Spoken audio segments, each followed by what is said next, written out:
Thanks for tuning into the Jesus-Centered Living podcast. We're all about having clear conversations that help us follow Jesus. In a world of endless opinions, conversations with others who know Jesus and know what they're talking about have the power to change our lives. The Jesus-Centered Living podcast aims to help us find out what life could look like if Jesus were at the center of everything. Welcome to the Jesus-Centered Living podcast with Keith Manier. Really glad you're joining us here today. I am Jake. I'm one of the pastors here at Grace. This is Keith, lead pastor at Grace. Also, you're not going to like this. Formerly very good water skier. All right. But you've had an Achilles injury. So why are we formerly though? Because I don't know that you do it anymore. You were great at it. Have you done it since your Achilles injury? I have. Okay. Still good? Yeah. Still great. Not elite, but okay. But decent. Can still play a little bit? Can still play a little bit. Okay, great. So avid water skier, still pretty good. And then Heidi, jack of all trades at our Jefferson campus, does a lot of different things there. And I can't remember what the pet was or is. But I remember talking to you and being very intrigued by your pet and how much you... Hedgehog. Give us 30 seconds on your hedgehog, who he was. Is there multiple She, okay. Give us some on your hedgehog. The cutest pet in the entire world. Just a little ball of spikes. Her name was Winona, because I love Winona Lake, Indiana. And if you've never had a pet hedgehog, you should just check it out. Sonic the Hedgehog, but friendlier. Only person I know with a hedgehog. I know. I mean, she died. Heidi. R.I.P. Oh, but dang. I know. I like right So in the I don't know Christmas anyone. time. Starting this on a I bad don't know note. anyone That's with right. a No hedgehog. But, I mean, they actually snuggle. So Google hedgehogs. Are we getting You a won't new regret it. hedgehog at any point? Probably not. Probably not? Probably not. One-time thing? One time. Okay, great. My dog was scared of her. Great. Fair enough. All right, we're coming off Thanksgiving. Yep. So before we dig into the content, which I promise we'll get to, best food item you guys had this Thanksgiving. So not in general, but this Thanksgiving, what's the best food item you had? I'm going to go with the turkey, which is odd because I'm not normally all in on the turkey. Okay. But we had multiple turkeys, and one of them was a smoked turkey, and it was really good. Okay. Did you smoke it? No, shout out to my brother. Ah, Brian. Well done, Brian did it. Yeah. Great. Awesome. For you? We make homemade noodles every year, and it's always the best part of Thanksgiving. So homemade noodles for sure. And you? I'm going sweet potato casserole. Okay. Oh. It's like half appetizer, half dessert, which is what I love about it. You can go either way with it. And it was particularly good this year. Hit the spot. People have turned off this episode. Yeah, right. They're done. We're not here to talk about Thanksgiving, but we are here to talk about something that comes up a lot in ministry, something that I trust the three of us have felt in our life. I trust everyone listening. You've felt this in different ways, whether this is the language you've used for it. And it's this idea of being discontent. It's this big word, simple concept that things in our life exist that we have or don't have, and the result of our circumstances or the way we process those circumstances, we end up going, this doesn't feel like enough. This doesn't feel like what I want my life to be or what I thought it would be, or I got these things and I thought they would be enough. They're not enough. And so we end up in conversations with people, sometimes ourselves, right? Processing, why do I feel like I have some of the things that I want and I don't feel okay? And again, that can happen in major ways and small ways. And so we want to dig into that and have a conversation about what's the right perspective of understanding where discontent comes from. And ultimately, what's a biblical response, and how do we have this conversation in a way that could serve people as they process it? So Keith, as you think about this, why do you think this is an important conversation? Why do you think people should listen? Why do you think this is a valuable conversation for us to have? Yeah, I mean, the heart of, again, the podcast that we've talked about before is we're always looking to try to scale helping people. And this pod is a good way to have an infinite amount of breakfasts at once, so to speak. Right. And so it comes up in breakfasts or in our offices or in hallways, and people are talking about this. But I think it comes up uniquely at this time of year. I think there's something about the Thanksgiving, Christmas season that is both reflective and also comparative in nature. So I think we spend time in Thanksgiving, what are we thankful for? And then we get to Christmas and how are we going to be generous and how are we going to bless others? And we're making Christmas lists and we're thinking about the end of the year and what's good about my family and what's bad about my family and what did they buy and what am I going to buy? And all those things have a way of just getting us to look at our life. And what's interesting is sometimes when we look at our life, we don't always like what we see. And that shows up for different reasons. And I think this is really fascinating from my chair in the sense that we're like the most affluent, prosperous culture at any time in human history. You know, I have a friend who often says, we live in a world where you can, at least in our context, where you can have what you want, do what you want, be what you want, and yet people are still miserable. You know, you can literally almost pursue any type of lifestyle you want from a stuff perspective. You can define yourself any way that you want to define yourself, and you can ultimately go almost accomplish anything. Even though everybody can't play in the NBA, you get the sense of it. And yet, more depressed, more anxious, more frustrated than we've ever been. And I think this is something that may be easy, that people may hear us pointing the finger. But I think the truth is, all of us can be honest about our own discontentment in our life. I was thinking about this for this podcast, and I was thinking about, pastoring a church, and a church that's gone from small to big, and yet how many times I can still have discontentment in that, where I think that I'll be content like in the next season of grace, and realizing that's not true. Sometimes watching my kids play sports, and they're in really good situations and really privileged places playing, and I'm still frustrated about things that are going on. And so I don't know where you guys see this, but I see it in myself. I see it in other people.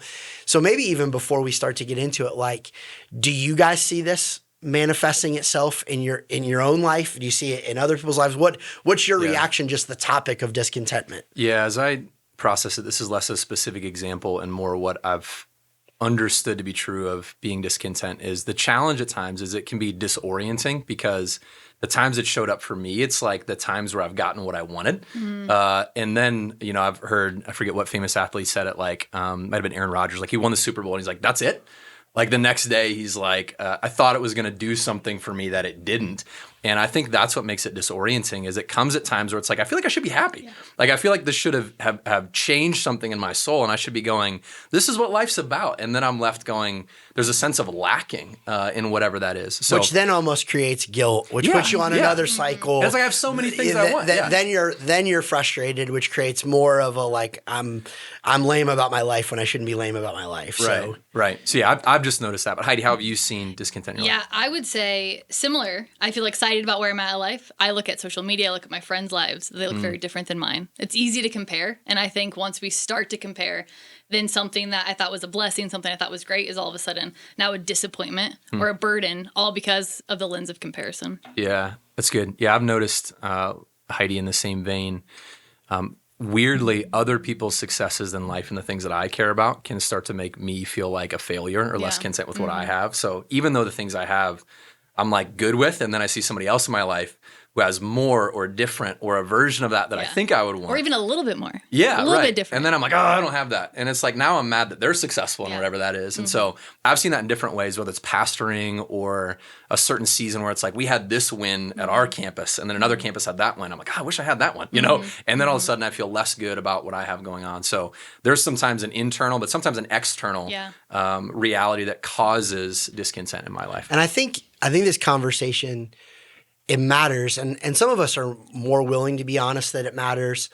Maybe there's even a tendency for certain people to almost not want to talk about this. They even want to label discontentment or a lack of contentment. They just might call it they're frustrated or they're annoyed or whatever it is, maybe in particularly guys or something. But the truth is, I actually think this desire to have your desire satisfied, like this thing inside of you, is a good thing. I think it's from the Lord. And I actually think that God is like, yeah, you have these big desires, these big passions that want to be satisfied. But the problem is, the reason so many of us feel what we feel is because we're trying to satisfy it in the wrong place. And I just can't help but think of two celebrities where they had conversations or quotes that people really kind of leaned into, where one time Jim Carrey famously said some version of like, I wish everyone could get famous and rich and find out that it's not everything. And, there's a bunch of people that were like, that's cute, Mr. Famous and Rich guy who's worth, hundreds of millions of dollars or whatever. I'd like to try that and see it. But he was like, no, it just doesn't. Yeah. And then more recently in the last golf season, Scotty Scheffler was talking about, this idea. He's like, you work your whole life to win this golf tournament. He was talking about this golf tournament that he won. And he's like, you work your whole life. He's like, for about 15 minutes, it feels great. And then it's gone. And he's like, it just doesn't fulfill. And a bunch of people were like, how can he say that? And his job as a professional golfer to win that. And I think he was tapping into this reality that in our core, what we think is the next season, the next thing, the next accomplishment, the next place, whatever it is, fundamentally we're going external circumstances will fulfill us. Yeah. And Scotty was like, no, I've done it. I mean, I was actually listening to a brief interview with Pastor Judah Smith the other day, and he has a very good relationship with Justin Bieber, and he was talking about, I know it's kind of funny to say and to think, but he does, and he was talking about how one of the things that Justin taught him about his preaching was, he said Justin Bieber had everything that the world would tell you you're supposed to have, and Justin had it before he was 30 years old, and yet his soul was dry, was empty, and was a desert, and Pastor Judah was saying, that when you preach, you need to be able to preach in such a way that it speaks to everybody, no matter where they are. Even wealthy people have accomplished things. But it got to the point, it reminded me that, like, who wouldn't say when they were a kid, I want everything that Justin, he had girls, he had money, he had fame, he had success, he was on all over the internet, he had everything you could ever want. And yet even he would say he was discontent. And so I don't think it matters whatever your profession is, whatever your gender is, whether you're single or married, kids or no kids. We all think the next thing's going to accomplish it, and it doesn't. Right. Yeah. And so with that, Keith, I think what we're not saying is therefore we should not try to accomplish things in our life or take steps forward. So maybe a question to think about with this is like, where does this come from, and what do we do with the fact that there's a lot of good things in life, whether it be finding a spouse or having kids or getting a promotion that's well-earned, that aren't bad things in and of themselves, but they can be the very source of this discontent in us when we get them. So how do we process that? What do we do? Do we not try to get the promotion, or do we have to change the way we think? So how do we deal with discontentment? Yeah, I think the first place that I would just say before I even think about how those other things can, impact us. Being contentment is not the same thing as complacency. So I think there's this idea that to be content means I'm not allowed to be ambitious. Right. I'm not allowed to want. I'm not allowed to pursue. I'm not allowed to desire. I mean, I think anyone who knows me, you two know me pretty well. I'm certainly an ambitious person and am driven and want to accomplish things. I don't think that's automatically at odds with contentment. I think the difference is when you believe that those things that you're going after are going to fulfill your heart and soul. And so fundamentally, what the biblical worldview to this is that contentment is not found in stuff outside. It's found in a person. It's found in Jesus. It's an internal reality that no matter what your circumstances, you're going to be okay. But I think the first part that I think we have to deal with is that people need to feel free of, like, you're still allowed to want to get straight A's or get your degree or pursue marriage or get kids or want your kids to do well or whatever it is. That's not the problem. Complacency is not what we're after. It's the belief that somehow that getting that stuff is going to satisfy your soul. Yeah. Because I think what we would all just testify to is either we've gotten there or we've watched people get there and it doesn't. Yeah. They're still empty. So I want to come back to the stuff we chase in a second, but I think the first thing I would just throw out there is contentment is not complacency. You're allowed to still have ambitions. There's nothing wrong with working after those things, but believing those things are going to satisfy you is not it. Yeah, that's good. What do you guys think is the way to have ambition in such a way that can also have contentment close to it? So how do you pursue things and maybe even desire things that are good, but desire them in the right way that don't bring with it this contentment on the other side?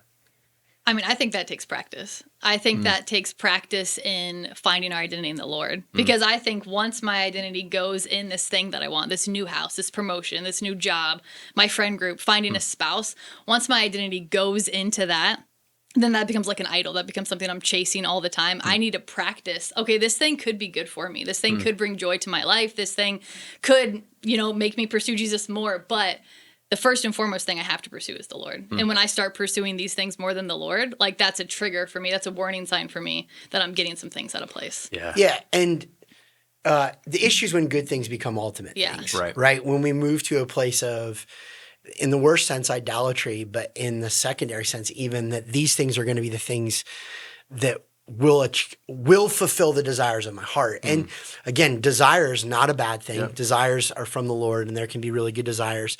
When you think about the way that desires work, there's kind of like, 3 camps you can go to. You know, camp 1 is almost like we would think of as this Stoicism or Buddhism reality, which is to take all your desires and repress them. You know, go live in a monastery somewhere, shut everything down, don't chase anything, just become numb to everything and repress and eliminate kind of all your desires altogether. And that's one extreme of the pendulum. The other side is a lot of times what like secularism would say, or what we would think of as like modern day hedonism, which is don't repress anything, express it, go get everything, whatever you want, go get it, go get an extra scoop of it, get more of it, find more scoops of the scoops and chase all of it. And it's just unrestrained indulgence. And that's a place where your desires just, they rule you in a complete way. So there's like repress, there's fully express, but the biblical worldview, like what biblical Christianity says is, no, moderate those desires in the right place. So it's not that they're wrong, but proper place and proper proportion. And that they always should be seen as gifts from the Lord and to worship to the Lord. Yeah. So nothing wrong with wanting a great meal, but the great meal is to be taken and rolled up into worship to the Lord. Nothing wrong with wanting a spouse, nothing wrong with wanting kids, good job, promotion, but proper place, proper proportion. And so I think the way to come back to this, and I think you said it really well, Heidi, is to recognize, man, there's some alarms going off. There's a check engine light going on in my soul that's telling me I really believe the master's degree is going to make my life complete.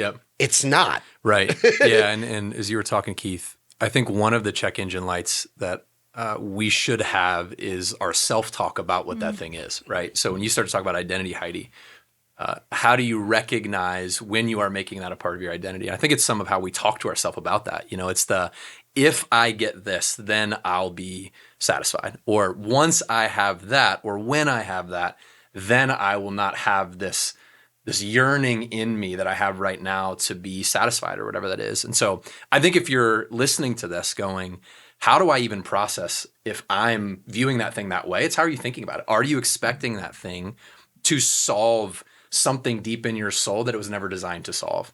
And I think that's a check engine light we should have of how am I thinking about the things that I want. So it's not bad that you want them, but it might be bad the way you want it or what you expect it to do. Yeah, and I think that's why one of the reasons like we're having this conversation in the holidays, because I think a couple things that these holidays of Thanksgiving and Christmas can do, like one, thankfulness has a real way of neutralizing this soil of a lack of gratitude and a constant desire for more. Stopping and realizing and going like, what do I really have? What have I really had? What are blessings? What are gifts already that are in my life? So gratitude and thankfulness can like check me from this constant passion for more. On the other side, this what's on your Christmas list? What do you want for Christmas? What is everybody getting?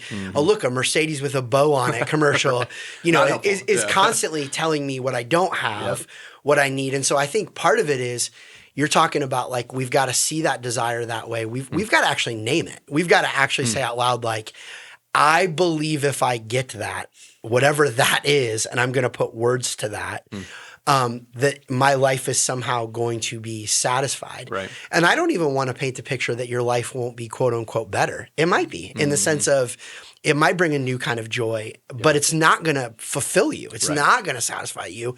Only the Lord's going to do that. Only seeing that gift is from the Lord and stirring it up. And so I think the holidays can feed this thing in us that is bad, or they can help us feed a thing that's good, which is, do we want to live in a world where we just want to add more to our circumstances, or do we actually want to learn to say, no, I don't need more, and subtract from constantly getting?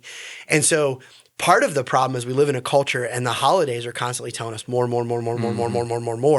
And yet I think what we have to learn to do is to realize that the world's way is to tell us if you add more, you'll feel better.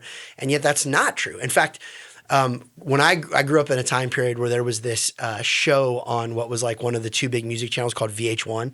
You could probably find these on like YouTube or something, but like every VH1 episode was about a band or an artist that got big and then their life crashed. They got in a car accident.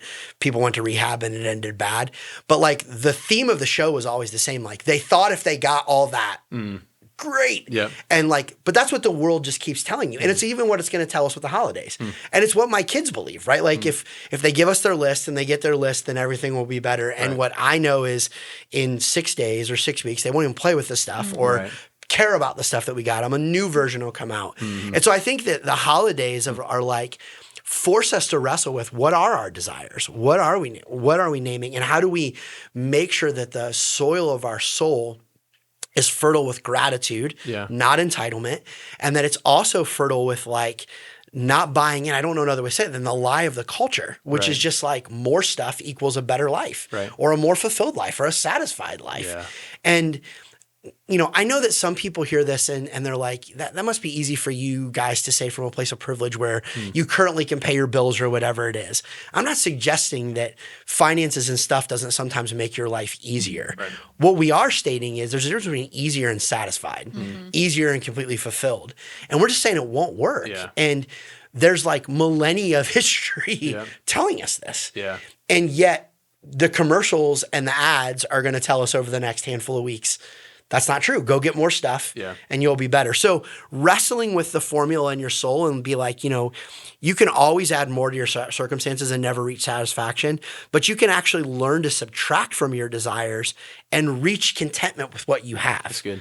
Like you can actually be okay just having what you have right now. If I have to have more to be satisfied, I'll never be satisfied and content. Yep. But it's actually possible to never get more and be content if I do the work. Right. And that is very counterintuitive to what the holidays are going to tell us. Yeah, and we've sort of assumed, as you've said, in our culture that more is going to deliver. But I think in what we're saying, we need to put more on trial to say, like, that's probably not going to do for you what you think it's going to do for you.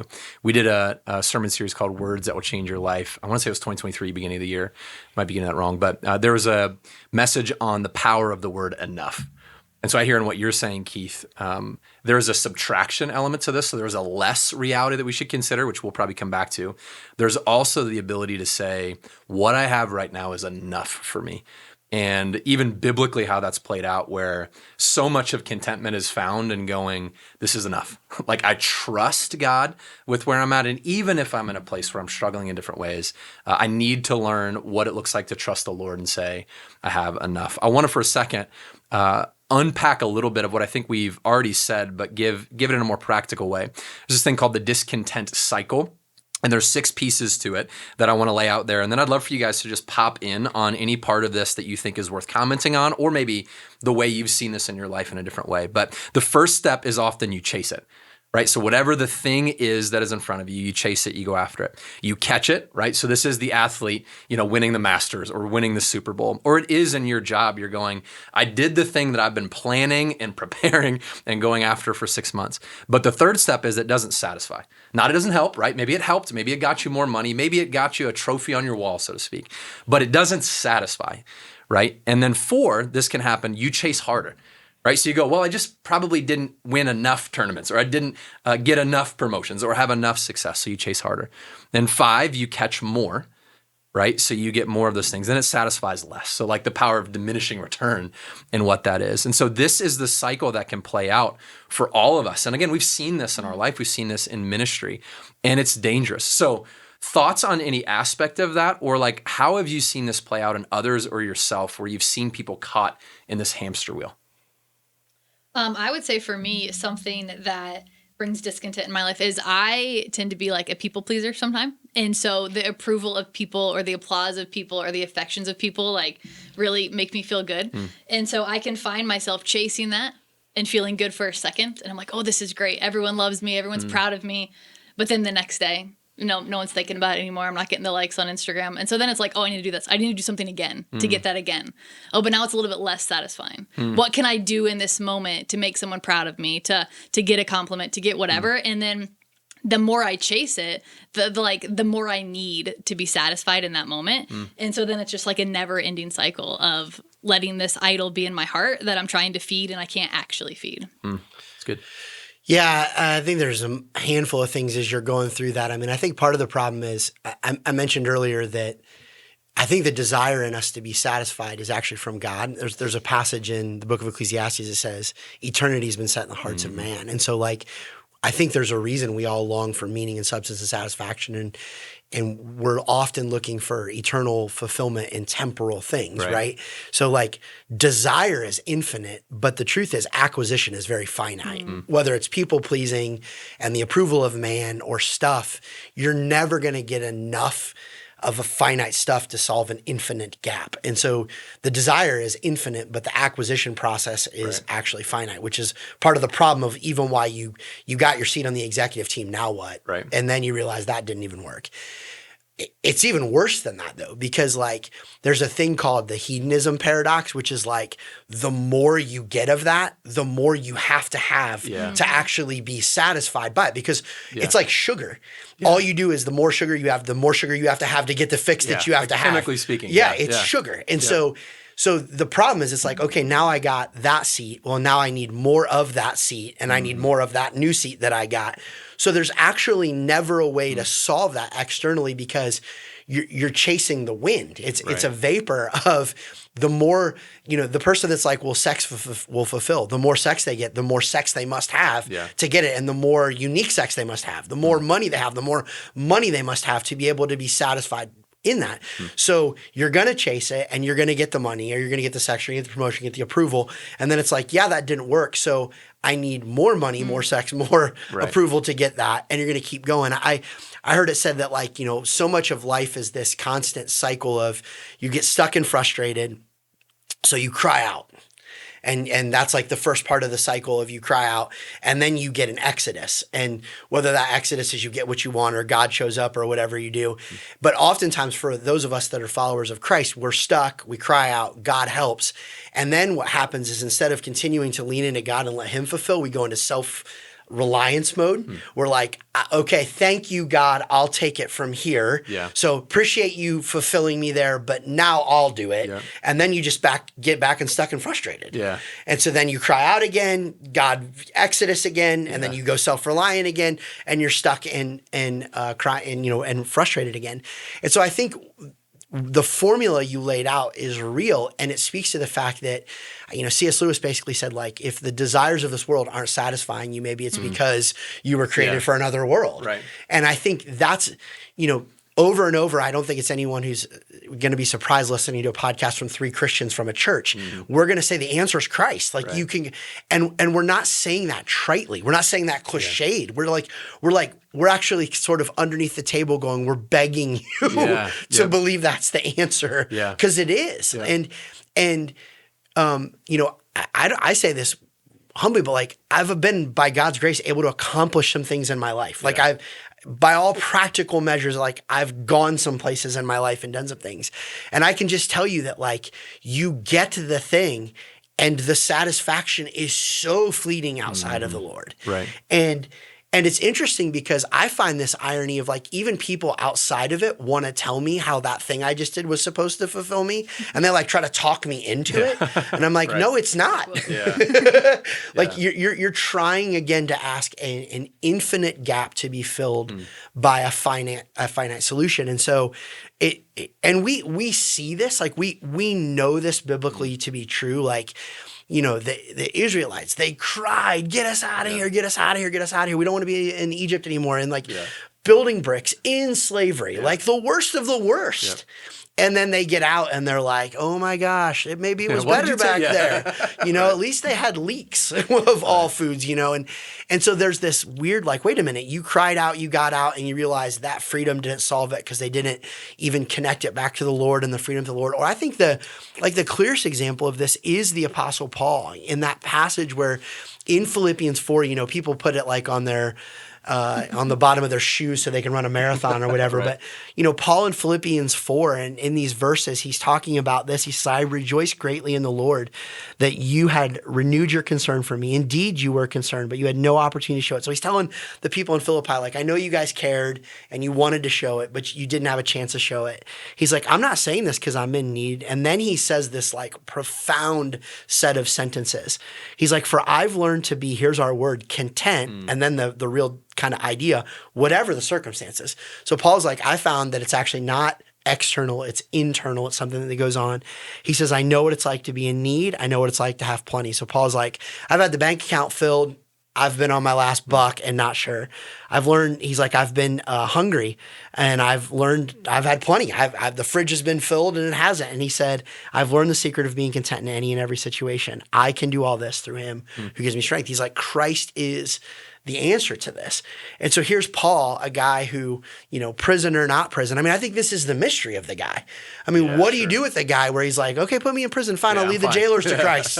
Right. I'll sing. I'll have my own little worship time. And then they're like, okay, get him out of prison. He's like, great. I'll tell everybody about Jesus. And they're like, kill him. He's like, great. I'll be with Jesus. Like he was literally going, my satisfaction isn't found in toys and trinkets or even my breath.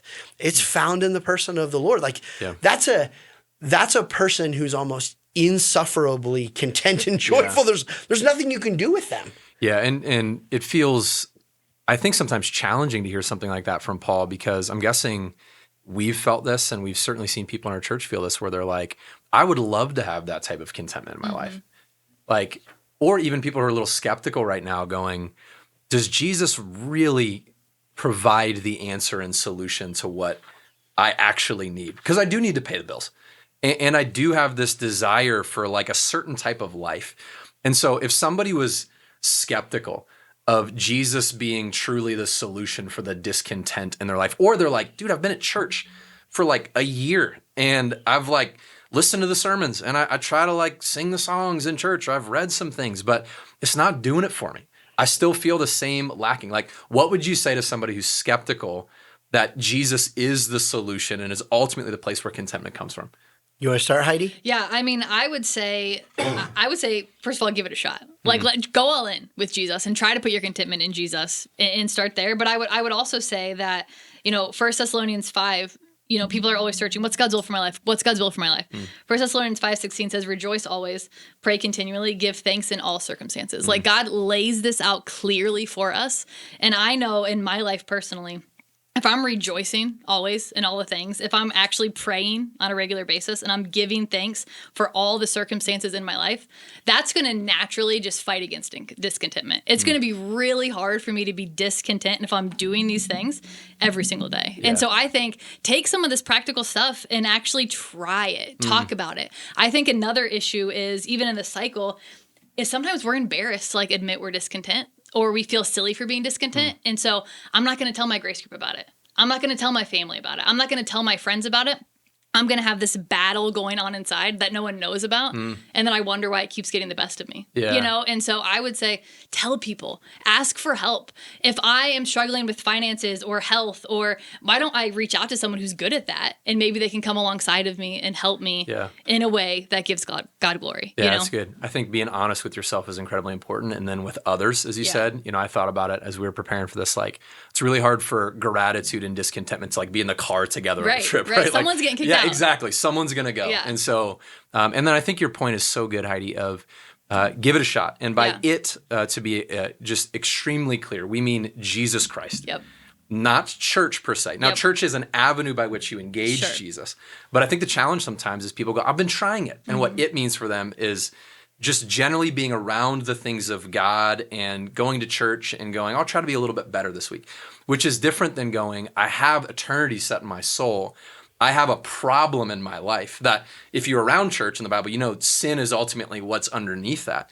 And Jesus, we're saying, is the solution, not religion, not church attendance, but the person of Christ. So try him out, try seeking him and searching who he is. And like, that's why we exist as a church, right? Is to help people live Jesus-centered lives. So I think being clear on what is it even you're trying, right? And so I've heard some people where I'm like, I actually love that you're around at Grace, but the goal isn't just for you to be at church. The goal is you being here would fix your eyes on Jesus, the author and perfecter of your faith, and try him out. And I trust if you do that sincerely, like, you're going to see what we're talking about, right? And let's say out loud, just because we know Jesus and are walking with him doesn't mean we're perfect at this, right? Absolutely. You're still going to get into seasons where it's like, man, I was discontent before I knew Jesus, and somehow I still get discontent now. And so if there are Christians watching this, I'd also want to say, like, don't freak out if you find yourself in moments like this, and be honest about it. And interrogate that a little bit to go, where's that coming from? And does that show there's an idol in my life, something that's become an ultimate thing, or that there's a desire that, to your point, Keith, is out of proportion, and now I get the chance to confess that, to repent, and to walk towards the Lord. Yeah, I mean, you were talking about that verse about rejoice and thanks, and it's been said that it's not joy that makes us grateful. It's actually gratitude that makes us joyful. And so I think like getting the order right on that is one thought. When you talk about proportion, again, referencing something the author C.S. Lewis said in his book, Screw Tape Letters. He was talking about, that book is all about how the spiritual world attacks us, right? And he made this point. He said, like, if you want to really mess with people, he's like, keep giving them an ever increasing craving for an ever diminishing pleasure. So keep their attitude for the wrong thing continually growing. And I think you said this, but I just want to make sure we like double click on this. When people say is it really Jesus? Like, are you real, or is it church, or is it a feeling you're looking for, or is it just a community of faith? And following Jesus and being in a church will give you a feeling, and it will give you a community of faith, and it will do all those other things. But one of the things I think is really important in this equation is, you know, we just spent some time talking in a recent series about humility and pride, and one of the things I think is true about humble people, and I know people can fake this, but one of the things I see consistently about the people that I know really love Jesus is they have a humility in their worship of God. Like, it's visually noticeable that they recognize their sin and what God has saved them from and who he is in the way that they express that through song, through prayer, through the way they talk about Jesus and the gospel. Like, it's demonstrably clear. And I know, so that's not my personality. And you didn't have any problem yelling at the TV the other day when the Buckeyes were playing. Okay. So that is your personality. And I know there's different people that would push back on that, but I think my point to that is, when you say you're trying it, like, I would ask yourself, when you're thinking about the person of Jesus, what's really going on in your soul and what's going on in your heart? He's not a mechanism to a feeling. He is the creator of the universe who is to be worshiped and adored, who paid a price on a cross that you couldn't pay, that you can have a relationship with him. And he overcame death and the devil and sin. And when you understand that, at any level, I mean, that just changes your soul. And then you go, oh, and following him is the gateway to purpose, and is the gateway to meaning, and is the gateway to fulfillment. It's the gateway to contentment. It's the gateway to satisfaction, that the desires put in me truly are eternal. Man, I don't know how you sing and not have some type of emotion. I don't know how you engage that and don't have some kind of emotion. Right. And I've said from the platform before that, like, a person's worship will always be proportional to what they believe they've been saved from. And so, like, do you stop and recognize so my point to this whole thing is, like, I think one of the ways when you're like, I've been around church, is to like look at what happens when you start singing, talking about the Lord. Do you have a church story, or do you have a Jesus story? You know, can you point to when you started coming to a church like Grace, which we're great, we'll love that you're at Grace, or have you met Jesus? If you said yes to Jesus, when you think about the orientation of your life, is Jesus one of the things on the canvas of your life, or is he the canvas to which everything else is? And those are gonna, and it's not that Christians don't get that out of whack. Sometimes we do. But then it's like we come back and we preach the gospel to ourselves, and we're like, of course that's never going to satisfy. It's not what I was built for. So I think that, you know, when you're talking about people who say it doesn't work, the recipe is right if executed correctly. The problem's not the recipe, it's the cook. You know? And just be careful. Just because you're around the things of God, that you're engaging in the right way, which is how we began this conversation. It's not wrong to have desires or goals. It's how you place those. In fact, I'm reminded as you're bringing this up, Keith, that for a lot of my life, my version of engaging God was, I would love for you to be a helpful addition to my life. So give me everything I want. and it'll be great. Guy who answers prayers and gets me into heaven, sign me up, you know? But the version of it for me in that was, God, I'll tap you into the ring, so to speak, whenever it's beneficial for me. And so we joke sometimes at Grace, that's not Christianity, that's you-ianity, right? That is Jesus being attached to your life, or hopping in the car, so to speak, whenever you choose, which is not Christianity, right? And so, and I actually think, and you said this at the beginning, Keith, that it was the grace of God that kept the discontentment in my life then, because he was like, this isn't it. This isn't it. It's not that I am some aspect of your life. Like, I'm the creator of all this, and I'm not some add-on. I'm to be worshiped or not. And so that was something for me where I realized the missing piece was surrender in my life, that I hadn't really fully surrendered my life and my future and my dreams and my desires to Jesus. And I think as we maybe transition a bit to like, how do we be content? What are other tips that you might have? One of the things I felt for me in that was I needed to surrender to Jesus, to stop going, I'm closed-handed about where my life is going, and rather start to say, God, direct me where you want to direct me. And certainly I don't do that perfectly, but I try at least now to go, I understand the verse that says if you want to gain your life, you got to lose it. So I'm going to try to be like this, open-handed as much as I can. So surrender. And I would say that the corresponding value to that for me, and I think for us, is trust in the Lord in that. So you're surrendering, trusting that the sovereignty and the goodness and the grace of God is going to direct you where you need to go, or is going to carry you through hard seasons. So, you think of Genesis 50, where Joseph finds himself in a really challenging spot and so much of his life. And then he gets to a place where his brothers are like, I'm so sorry. And they're like apologizing. He's like, what you intended for bad, God intended for good. In essence, this stuff that went on, God can still use that. And so I think that's a part of where contentment can come in too, is trusting even in the hard stuff of our life. Somehow, God's not going to waste it if we trust and surrender. Yeah, and so what I want to just take a couple minutes and try to get really practical on this, and then give you guys a chance to respond to this, because again, the heart of this is we're trying to be helpful in a season where hopefully our desires are growing in the appropriate way, in the appropriate thing, not in the wrong way. We're also in a season where we're being reflective and we're contemplating things, and where you may look at your life and you may not be at 37 what you thought you were going to be, or you may not be at 68 what you thought you were going to be, or whatever it is. How do you stop and do this? And I think it's important, just for a second before I give some practical thoughts, to think about the way we're talking about contentment. When I was thinking about this and we were going back and forth on some definitions, we talked about contentment as this idea of it's being joyful and steadfast regardless of hardship. So you're able to have a joy to yourself and a steadfast, like a stick-to-itiveness, regardless of hardship, recognizing that true sufficiency comes from Christ, not from material possessions or situational success. So I'll say that one more time.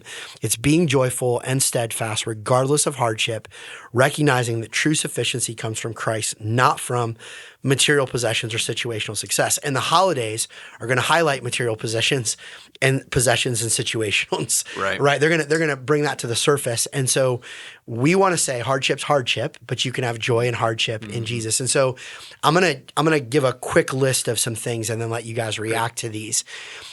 At the top of this, the umbrella of surrender to Christ is the beginning of all of this. And the rest of this isn't going to stick without that. So let's just start and go, I've got to surrender to Jesus, believe he is who the Bible says he is, and put my heart in that. But on a pragmatic perspective, if you're like, I want to try to become more content, I want to get to where Paul is, I want to live that out. How do I do that? I'm going to give some, in typical pastor way, some S words to think about. All right, alliteration. We're gonna alliterate our way through this. So I'm gonna give you some thoughts. Number one is surrounding people. So who do you put around you? I think one of the fastest paths to being a discontent person is hang out with other discontent people. You become who you're with in so many ways, or at least they shape it. And so if you want to become critical, hang out with critical people. You want to be cynic, hang out with cynical people. If you want to be someone who's content, find some people who have that and who don't constantly live in a place of discontent. So surrender to Jesus is, of course, the umbrella. But number one, surrounding people. Like, who are you with? Number two, sought out content. So what I mean by that is it's really easy to become discontent if you want to live on Instagram or TikTok or social media all day. Preach. And so I know this is where I sound like Grandpa Get Off My Lawn and I turn into Unk and all that garbage. I get it. But there's tons of data on this. I mean, this pod, we've referenced the Anxious Generation book. It's just all over the place that, again, we can have what we want, be what we want, do what we want. We're the most miserable, most frustrated culture. Everyone, we're most successful, affluent culture, and more people are depressed and anxious. In fact, I heard just an unreal statistic the other day that said the third leading cause of death for people 29 and under is suicide. I mean, just think about that. That's tragic. And that's because we're living in a constant place of comparison, and we're living in a constant place of seeking out content that's not helpful. I'm not saying don't look at the news. I'm not saying you can't ever look at your phone, but in proportion, do it the right way. set some alarms, but like if you seek this out, it's going to be bad. So like, who are you surrounding yourself with? What's the sought out content that you have? Is it helpful? This is probably a subset, but I listed it on its own. Number 3 is scripture. Like you got to think this stuff. I mean, the path to freedom is renewing your mind. The path to renewing your mind is getting your mind immersed with the Bible and good theology and the right things, believing Jesus is who he says he is, confronting sin, calling things what they are that scripture would call out. And so how do you like saturate yourself with scripture that's really going to, tell you what's going on? And so surrounding people, sought out content, scripture. 4, search your heart. And we've kind of gotten at this, but like, you've got to be honest about where you are susceptible to this. Yeah. Like, it's amazing to me how fast sometimes my amazing house becomes not amazing when I go see someone else's vaulted ceilings or I see their stainless steel like stuff, in their kitchen. And I'm like, Kelly, we got to upgrade. Yeah. And I don't need to upgrade. Right. But like, I have to search my heart and be honest and go, you went over to so-and-so's house, you saw their thing, give it 24 hours and you won't care. Like, so we've got to be willing to be honest that we saw someone else's kid succeed or we heard about someone else's paycheck or whatever it is. So we've got to be honest with that. And then that gets to maybe the other way I think to reduce some of this is simplify your life. Again, the hedonistic paradox is the more you get, the more you're going to have to satisfy. But the opposite can become incredible, that if you learn to go, I don't have to do everything, which that actually can be helped, by the way, by not seeking out the bad content, like live in some ignorance of what other people have and do. And, if you don't know what everyone's living room looks like, you'll be fine. So, get off of Pinterest or whatever. But I think if you can simplify your life, you can get there and recognize that's going to lead to some like gratitude and thanksgiving. So obviously under umbrella of Jesus, but surround yourself with the right people, sought out content. What are you seeking out? Scripture, search your heart and simplify your life. I don't know, thoughts as you guys hear those. Yeah, I don't know that I appreciate enough the people that are around me that exude contentment and what that does for me. Because they're the type of person that walks into the same house I walk into, so to speak, to use illustration, and they're unwavered. They're just fine. Yep. Like they're like, I'm good with my place. Yep. And I bet those are hard to clean though. Yeah, exactly. It's like, just give me your attitude. Just give me some more of that. So I think even back to gratitude, what you mentioned before, Heidi, like if you have those people, be grateful, thank them and let them know the way that they've discipled you in different ways. And I've had people in my life, both that have had a lot and that have had a little, that have exuded that in a way that has discipled me without even me knowing it. So like the osmosis benefit of that, I've experienced in a significant way.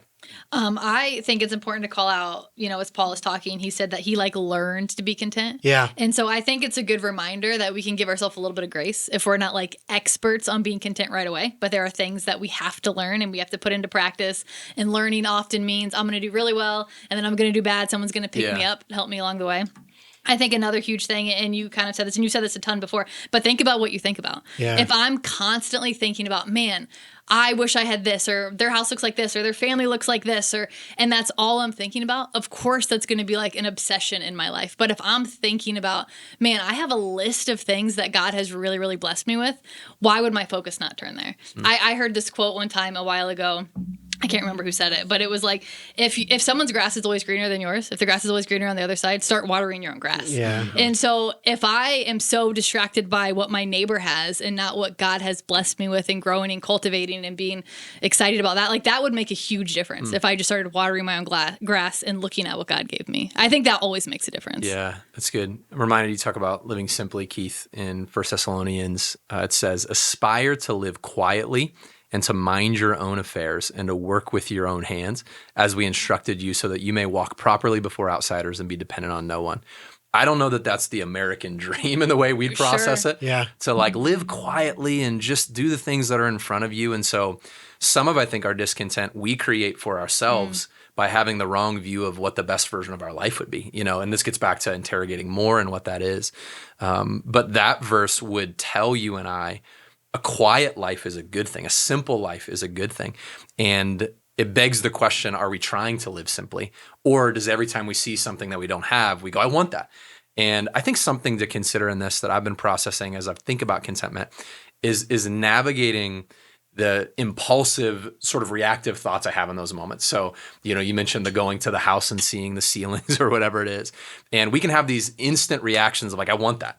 And then I think we can just take that as if it's the thing we actually want, because in that moment we impulsively thought that or felt that. And the learning for me along the way in a lot of this, what I'm still trying to do is to go, is that desire actually the right desire for me to have, or just in the moment did I feel like that was good, or is that the best thing for my life? And so I think we got to be careful of the impulsivity of how we engage a post online or Pinterest, whatever that may be. And I've seen that in my life, how just reactions can become like, oh, that's just what I need, and it's actually not. Yeah, I think if I was to go back and tell 18-year-old Keith what his life looks like now, he would say, I bet you're the most content, satisfied person in the whole world. Like, the things that my life has compared to even what I thought it could be and what I thought it could look like are crazy. And yet there still is that thing, because when I lean into those things, to think I need more of it. And so maybe just a couple other really simplistic things to do is, one of the things is we've said the word gratitude and thankfulness so many times, but find a way to actually like get away from this podcast and go do something with that. And so, even if it's for a week, go every single morning and just type in your phone or write down 3 things that you're blessed by, that you're thankful for, and do that for a while. Maybe every single time you see a person that you're thankful for, tell them you're thankful for them. But like, figure out how to really put thankfulness into action and go, if I want to grow contentment and not be discontent, I need to grow gratitude. And so I'm going to pragmatically create something. And so again, even if it's, I'm going to wake up and before I get out of bed, I'm going to say 3 things that I'm blessed by today. That's one thing. I think the other thing that we can really pragmatically do is to literally look in our life and look at like what it is we think we need and go, I don't really need that. And then fast from it. Like, take a week away from it. Yeah. I was listening to a sermon at a conference I was at not long ago, and this guy was talking about how he felt like the Lord was really telling him to give up Netflix. Like, give it up. Like, he was supposed to walk away from it. And he's like, I kept telling myself that the Lord was suggesting it. He wasn't telling me. And so because he was suggesting it, he was like, and I was through the first 10 seasons of Walking Dead or whatever. And he's like, which by the way, he said it was a terrible show. It's just stupid. I've never seen it. But anyways. How are you going to watch Stranger Things? Yeah, I hear that. Yeah. And so then he came to a point where he said, he was like, and the Lord just convicted me. I needed to do it. And he's like, so I gave it up. And he's like, and then I felt like the Lord was asking me to start a Bible study with my kids. And so he's like, I walked in the other room and I said to my kids, you guys, like 2 teenagers, are you interested in starting a Bible study? And he's like, he couldn't believe it. They both immediately said yes. And he's like, so I ripped out Netflix and I replaced it with this better thing. And he goes, and so what? I'll never see the last season of The Walking Dead. Who cares? And so my point to this is, someone's going to go, Keith said get rid of Netflix. It's not what I said. What I'm saying is look at the thing in your life you're fully convinced you need and go, you know what? What if I go 7 days without that? Yeah. And watch what God's going to do in that. Yeah. I had a person a long time ago, they said, walk through your house and put a Post-it note on all the stuff that if someone asked you for it, you wouldn't give it away. And they were trying to get me to like come to grips with what had gripped my heart in an unhealthy way. And it's embarrassing to say there were a handful of things that I was like, nobody better ask me for that because I don't want to give it. And, and I put this Post-it note and there were these bright yellow Post-it notes that just sort of triggered in my heart like, Keith, you've let those things get a hold of you in a way that's unhealthy. So what I'm saying is if you're listening to this and you're like, man, the holidays may do this in me in an unhealthy way, or I don't even need the holidays, I'm there. And you're like, I want to get better at this. Great. Start doing some thankful stuff, grow the gratitude, find a way to like throw gasoline on that. On the other side, let's throw water on the things that we think we need by saying, you know what, I can get away from that for a week. I don't really need that, and find out what happens. Yeah. And, sometimes I don't think we realize how much the stuff we think we have to have is actually keeping us from stuff that actually feeds the stuff that is good for us. And that if we can get rid of it, it'll change it. So I would hate for people to like listen to this and go, oh, that was thought provoking. and not act. Right. And so go grow some gratitude and go subtract some desires and see what happens. And I'm very confident that you're going to go, that put me on a better path to contentment, than what I was on before. Yeah, it's good. As we start to just wrap this up, this conversation on contentment, I want to give you guys a chance to share any other thoughts you have, whether there's tips on being content or other ways of processing discontentment that you think would be helpful. One of the things that I've noticed in people who are content, and I've noticed the negative in people who are discontent, is people who are discontent often live in the future or the past, and people who are content often live in the present. So there is a breeding ground of discontentment when you're constantly romanticizing what you used to have.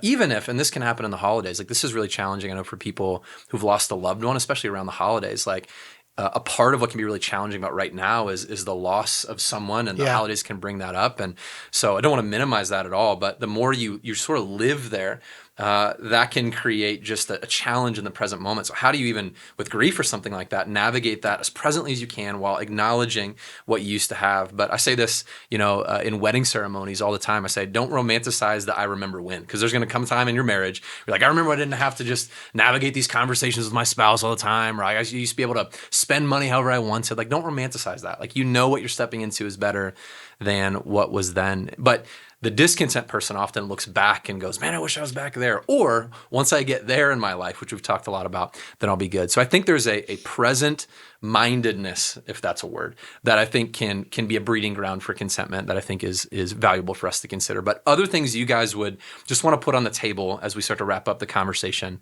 around contentment? I would say to what Keith just said about remember what you're thankful for. Take notes in your phone, stick Post-its around your house. I think that sounds really simple. Be thankful. And sometimes when things sound simple, people don't want to do them. They're like, that's not actually going to help. That's too easy. That's not going to get to the root of the issue. Again, I would say try it. Be thankful. Make your list truly, like, think about the blessings from the Lord and thank God for those. And I do think it'll make a difference. And so try it. Yeah. Two big thoughts. One, we haven't really said, but I think it's important. It would be amiss if we didn't say it. There is a time where discontentment is a good thing.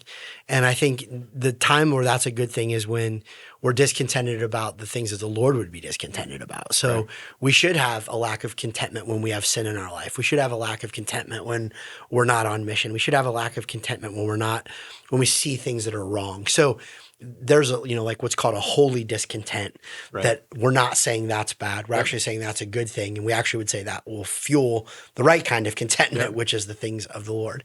I think the last big thought that I would just say about this is, this entire conversation, people might not think it, but it's really a conversation about worship.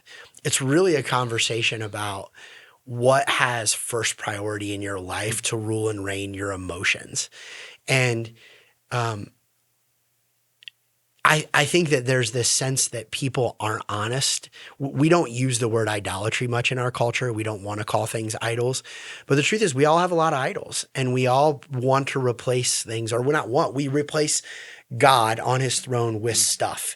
And sometimes that stuff is not actual stuff. Sometimes it's comfort. Sometimes it's power. Sometimes it's prestige. Sometimes it's recognition. But the bottom line is, like, you were made by God to worship God, and you were going to be fulfilled when you do what you were made for. And so our heart is that you would find who you're supposed to be in Christ, and that ultimate joy and satisfaction and fulfillment and purpose would come in that. And why settle for the shallow end when you were meant to swim in the deep? I mean, it's that whole notion. And so at this core is, what will you worship? What will have your heart? What will have the ultimate thing to satisfy you? And no man, no woman, no child, no job, no paycheck, no satisfaction will do that outside of God. And so is as simplistic as this can feel, it's really a conversation about what grips your heart.